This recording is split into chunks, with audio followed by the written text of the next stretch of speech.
My favorite equestrian side hustle has a lot of pros and cons. And sometimes one of those cons is that you have to wake up really early. It's 4:55 and I need to leave.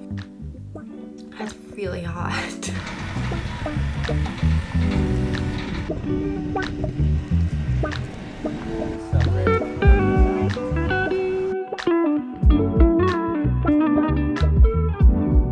Sometimes you have really long days, like we did at that horse show, and your equipment can also be really expensive. You can get cheap gear, but it's not always the best, and good gear can cost a lot of money. Another con would be that you have a whole business to run, a website that you have to set up, a portfolio, social media, and interacting with clients, which can be exhausting. Also, there can be a huge learning curve with photography. It's art, and cameras can be really complicated.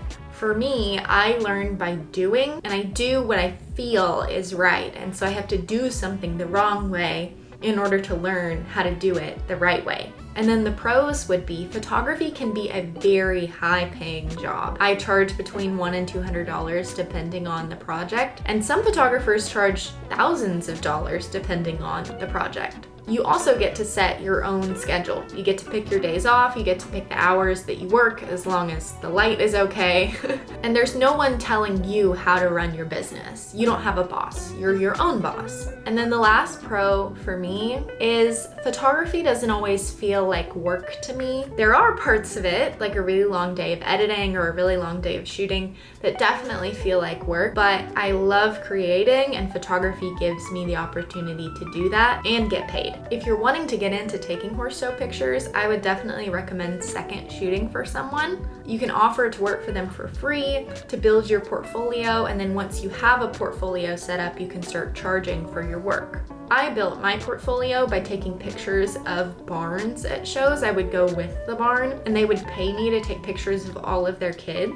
And then I was practicing taking pictures and getting paid and building my portfolio at the same time. And then my least favorite way to make money as an equestrian is by selling things. I have a lot of things that I don't need and I want to get rid of them, but selling them just feels like too much work. Posting the photos, taking the photos, telling people what you have, shipping them off. I would much rather just give them to someone or, give them to a vet clinic, and that's probably what I'll end up doing. So I'm gonna go through all of those and decide what I don't want and see if somebody else wants them. I was just complaining about this and then realized that I sound like a brat because I have enough things that I can get rid of some of them, and some people don't have enough at all, so don't be a brat. This one can stay. I love this color and I have a saddle pad in this color, but this one is a full zip and it's really weird. Nope. Yeah, this one's kind of giving little army boy, but I kind of like it.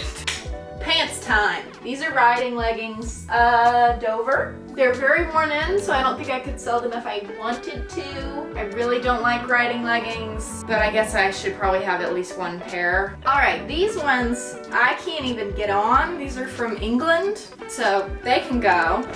And then these ones are like $200 Fitz breeches, and as bad a condition as they're in, they're really sticky, hence the fur stuck to them, and I love them, so I guess I'll keep them. This is everything that I'm selling. I'm gonna just hang them up real quick and take some pictures.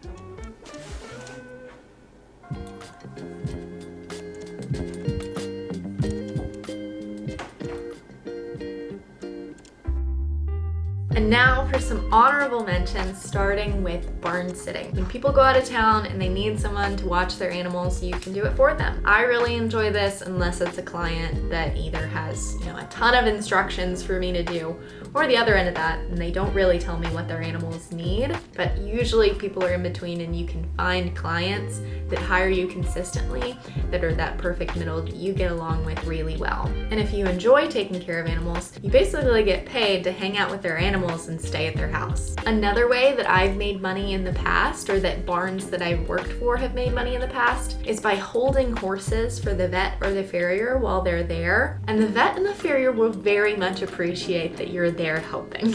And my very last one would be graphic design. I have made quite a bit of money from helping people build websites and logos for their brands, which can be quite in-depth if you want it to be. So if you don't want to get that in-depth, you could use a tool like Canva and make posters. Maybe your barn needs a sign for something. Maybe they want a poster to go up at a show. Maybe you're having horse camp and you want a flyer for that. Or your barn manager wants to put a sign that says, pick up your horse's poop. There are so many designs and templates that you can customize or that you could build yourself that would be helpful. You could even make t-shirts for your barn if they want something like that. There's lots of different ways that you can help people who aren't technically inclined at your barn or in your area if you just start seeing the needs around you and fulfilling them, and then making sure as well that you're getting paid for your hard work.